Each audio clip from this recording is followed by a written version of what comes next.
Okay, hello. All right, we're going to go ahead and get started with this SOAPSTone. So this is a document that we did a while back, a letter from Birmingham jail about 2 weeks ago. And I'm going to go ahead and get straight into it. So for the subject of this is going to be pretty much the civil rights movement and why the demonstrations are taking place in Birmingham. Why is MLK in Birmingham? It's also going to be talking about the timing of the protest and how the church is involved, or the lack of involvement from the church. So for the occasion, not only do we want to have the date and the place, we also want to have the context that surrounds it. So for the date, we have April 16th, 1963 in Birmingham, Alabama. Again, letter from Birmingham jail. The context. So during this time, let's think about the 1960s in the United States. What's going on? So we have the American Civil Rights Movement, which takes place through the 50s and 60s. Okay, so we're right at 1963. We have a lot going on here, and we'll talk about a little bit more of that in just a moment. But one thing we do know is that 1 year later, we have the Civil Rights Act of 1964, which ended segregation in public places and also banned employment discrimination. And then also, year after that, we have the Voting Rights Act of 1965. So what this tells us is that, again, we're at the height of the civil rights movement, and this might have something to do with that legislation being passed, those demonstrations that they're having, those protests, the sit-ins and marches. This might have something to do with it. Okay, so let's go ahead and move on to the audience. And it's very clear that he's talking to the clergyman. He says in the letter, "Dear clergyman." But one thing I want to point out is he just talking to the clergyman? No, absolutely not. He can be talking to anyone who opposes the use of demonstrations and political protests during this time. So why is he doing it? Well, they were upset with him about the demonstrations that he took part in. And they were saying, be patient, wait, be a good law-abiding citizen until all these things get figured out and worked out. Well, he did try to do that. And in this letter, he's all for telling them why those things didn't work and why he had to escalate and go to protest, peaceful protest at that. Okay, and he also talks about his frustration with the fact that the clergymen were more upset about his demonstrations than they were about what caused those demonstrations, the unfair treatment and discrimination. Okay, so we're going to go ahead and move on to the purpose. So the purpose of this, I said, to explain why and how they're demonstrating.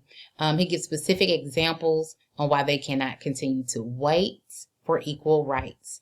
He mentions bombs, and he said bombings of Negro homes and churches. So I don't know how many of you all remember this or know this, but Birmingham was known as Bombingham for this reason. Negro homes were bombed, churches were bombed because of the hatred towards this group of people at this time.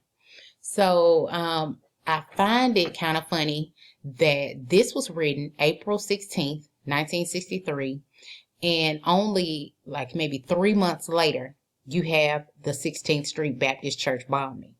And so now the world sees, he mentions it, like I said, 3 months before it happened, but now the world sees how dire the situation is in Birmingham, and it causes people to act. It's around the world they see this. 4 innocent young girls being killed. It's crazy.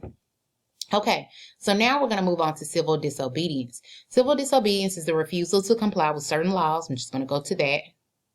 The refusal to comply with certain laws as a form of peaceful protest, political protest. All right, so he says that although he is a law-abiding citizen, he's a Christian, he has tried to use negotiation to move the civil rights movement forward. And he also said that civil disobedience you can use civil disobedience when the laws that you are protesting are in fact unjust. And this is the case. He gives specific examples of laws that being unjust with the Holocaust. You had laws that specifically targeted and discriminated against Jews and allowed them to even be persecuted and even killed, and it was all legal. So he goes in and talks about that. All right, so the speaker, we know that it was Reverend Martin Luther King Jr. We know that he was a scholar, civil rights activist, a leader. But one thing I want us to think about is that he was an avid reader, and he had a vast amount of knowledge about the Enlightenment. Okay, he had a vast amount of knowledge about the Enlightenment, the teachings of Gandhi. That's where their civil disobedience is going to come in and peaceful protest, history, and government. So while you were reading, you should have seen him talk about the First Amendment, other rights that are listed in the Constitution, the Founding Fathers. He actually mentions Thomas Jefferson. So there we go. And last, definitely not least, the tone of this. I said he was determined. During this time, he was refused paper to write on. So he used scraps of newspaper and even toilet tissue to write this down. And I would also say defiant. Defiant can be used to describe this tone as well, because many people thought of Martin Luther King Jr. as being mild-mannered, a peacemaker, especially in comparison to Malcolm X. But with this letter, it shows another side of him. It shows that he is determined by any means necessary to go ahead and move forward in the pursuit for civil and equal rights. I hope you have enjoyed this. I hope this answers some questions for you. Please let me know if you have any. Email me.